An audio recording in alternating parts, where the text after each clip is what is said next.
अखिल भूमंडलीय सर्व शिरोमणि मुनि समाज के संस्थापक आदि मुनीश्वर योगेश्वर सद्गुरुदेव शिव मुनि महाराज की जय।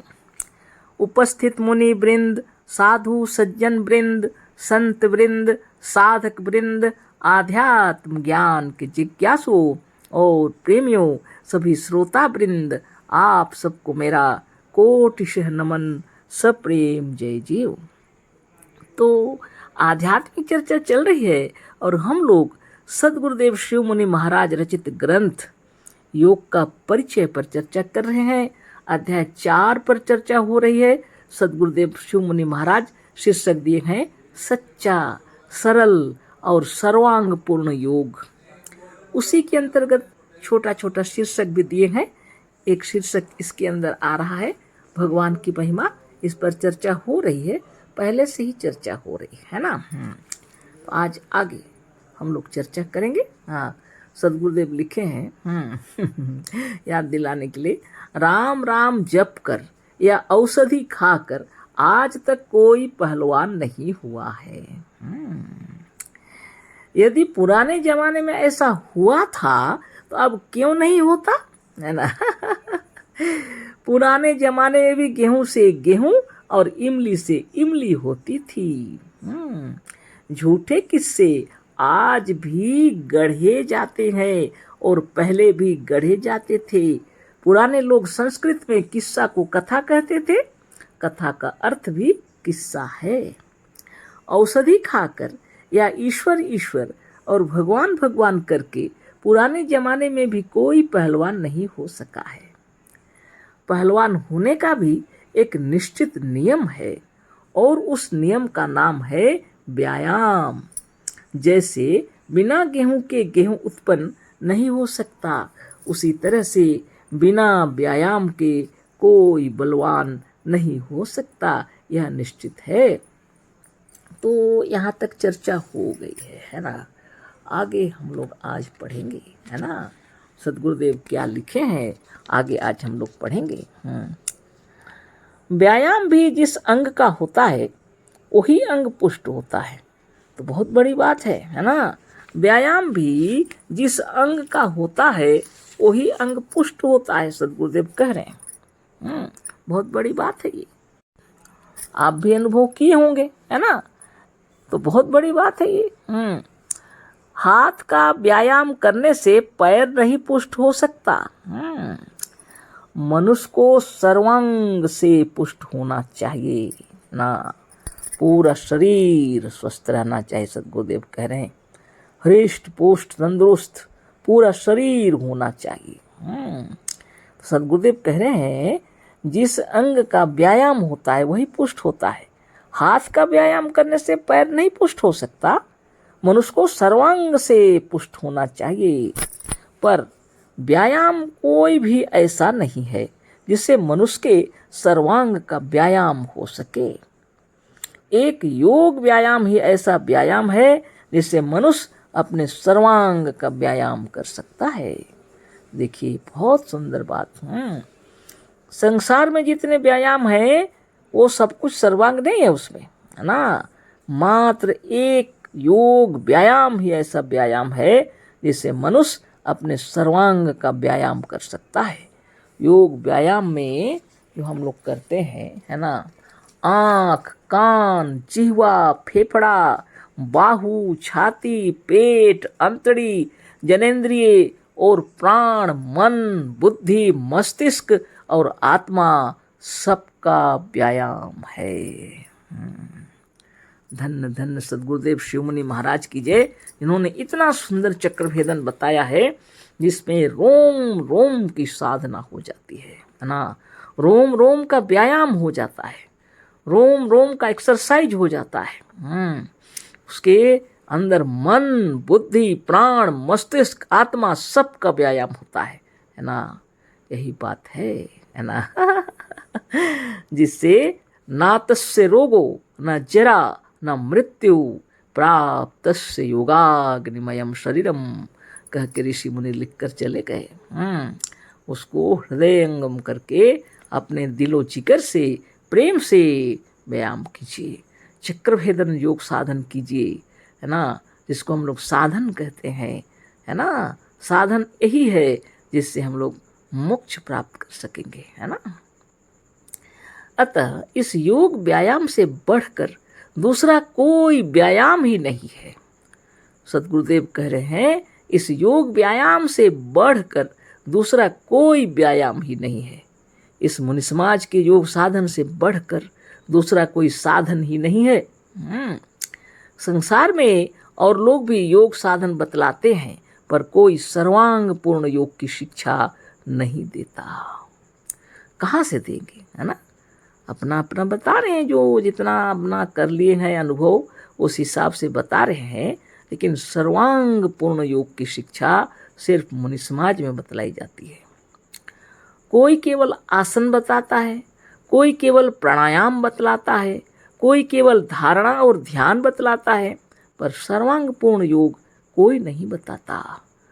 कोई आसन और प्राणायाम दोनों की शिक्षा देता है, कोई केवल प्रत्याहार और यम नियम बतलाता है, कोई केवल ध्यान करने और समाधि तक पहुंचने का तरीका बतलाता है, पर अष्टांग युक्त यम नियम आसन प्राणायाम प्रत्याहार धारणा ध्यान और समाधि के साथ सर्वांग पूर्ण योग कोई नहीं बताता। चक्रभेदन साधन के आप आरंभ करेंगे तो साधन करते करते ही अष्टांग योग का आपका साधन हो जाता है। यम नियम आसन प्राणायाम प्रत्याहार धारणा ध्यान और समाधि सबका हो जाता है योग, है ना। बहुत बड़ी बात है। बहुत पहले जो प्रवचन सब दिए हैं उसमें है, लेकिन आप कैसे देखिएगा, देखिए। सर्वांग पूर्ण योग कहीं और किसी समाज में यदि बताया जाता है तो वह मुनि समाज है ना। सर्वांग पूर्ण योग यदि कहीं पर और किसी समाज में बताया जाता है तो वह मुनि समाज है। प्राणायाम की जो विधि आजकल के योगी बतलाते हैं उससे सिवा हानि के लाभ नहीं है।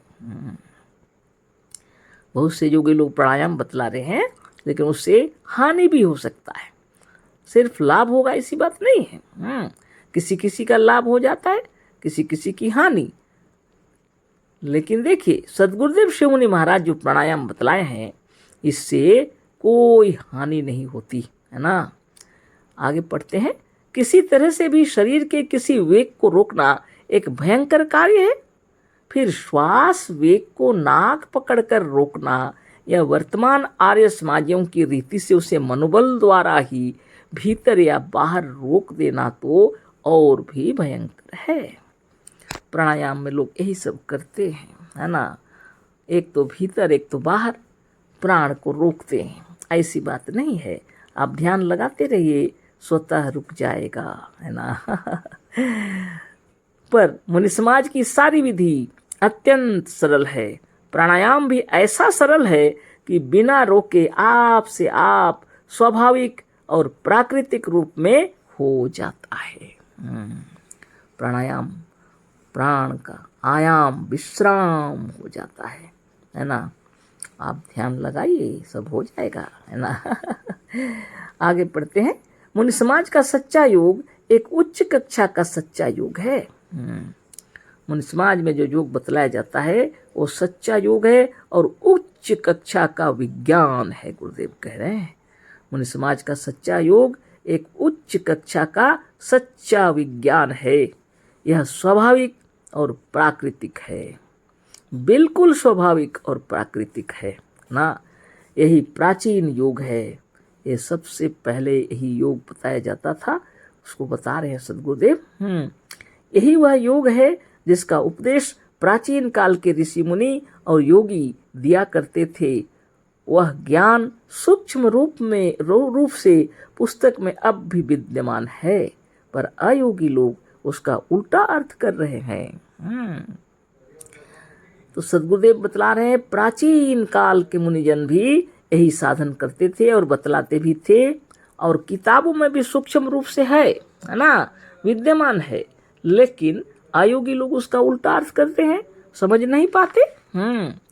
बहुत से सदस्य मुनि समाज का विरोध करने के लिए ही इसमें आए। कुछ मुनि बन के अंदर की बातों जानने के लिए आए हैं। क्या क्या होता है इसके अंदर उसको जानने के लिए कुछ लोग जिज्ञासा बस घुस गए हैं, कोई श्रद्धा से आए हैं, सो बात नहीं है।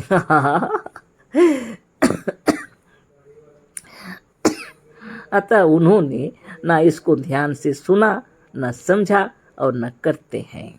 वो तो मन ही मन नुक्ताचीनी करते हैं। तो कैसे समझेंगे? बिना श्रद्धा से ज्ञान ना होगा, है ना। बिना श्रद्धा से ज्ञान होना मुश्किल है। वह कहा करते हैं कि मुनि समाज का साधन तो अवश्य अच्छा है, पर इससे भी अच्छा कोई हो सकता है ना। जो लोग आए हैं सिर्फ नुक्ताचीनी करने के लिए या इसके अंदर क्या है बताया जाता है वो जानने के लिए, वो कहते हैं, क्या कहते हैं, गुरुदेव कह रहे हैं, हाँ मुनि समाज का साधन तो अवश्य अच्छा है, पर इससे भी अच्छा कोई हो सकता है। तो वो लोग ढूंढते हैं और इससे भी अच्छा तोल रहे हैं, है ना। कोई नहीं हो सकता, गुरुदेव कहते हैं, है ना। इससे अच्छा कोई नहीं हो सकता। इससे अच्छा और सच्चा ज्ञान आप लाकर रखिए। आप सिद्ध करिए कि मुनि समाज के ज्ञान से अधिक सच्चा और स्वतंत्र ज्ञान कोई है। ब्रह्म माने बड़ा और ईश्वर का अर्थ है ऐश्वर्यवान, शासक या मालिक। इस शरीर रूपी ब्रह्मांड का शासक यही आत्मा है। यही आत्मा ही सबसे बड़ी वस्तु है। अतः इसी आत्मा का दूसरा नाम ब्रह्म और ईश्वर है, जैसे सिर का ही दूसरा नाम कपाल भी है ना। तो बहुत बड़ी बात है। आप पर ब्रह्म परमात्मा है।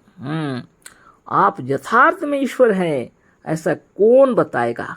इस ब्रह्मांड में मुनि समाज को छोड़कर और कोई नहीं बताते। हाँ आत्मा ईश्वर है ये बताते हैं, प्राण ही ईश्वर है ये भी बता सकते हैं, लेकिन आप स्वयं ही वही ईश्वर हो ये नहीं बताते। ऐसे बताएंगे तो फिर कौन मानेगा? इसलिए मुनि समाज के अंदर आके देख लीजिए, कुछ लोग तो ऐसे आके देख करके चकित हो गए, है ना। सदगुरुदेव शिव मुनि महाराज की जय। क्या बता रहे हैं? ब्रह्म माने बड़ा होता है और ईश्वर का अर्थ है ऐश्वर्यवान, है ना, शासक या मालिक। इस शरीर रूपी ब्रह्मांड का शासक यही आत्मा है। यही आत्मा ही सबसे बड़ी वस्तु है। इस बात को अच्छी तरह जानिए, तो आगे फिर कल चर्चा होगी, है ना। तो इस विषय में आज इतना ही। अशेष धन्यवाद, कोटिशः नमन, सप्रेम जय जीव। सदगुरुदेव शिव मुनि महाराज की जय।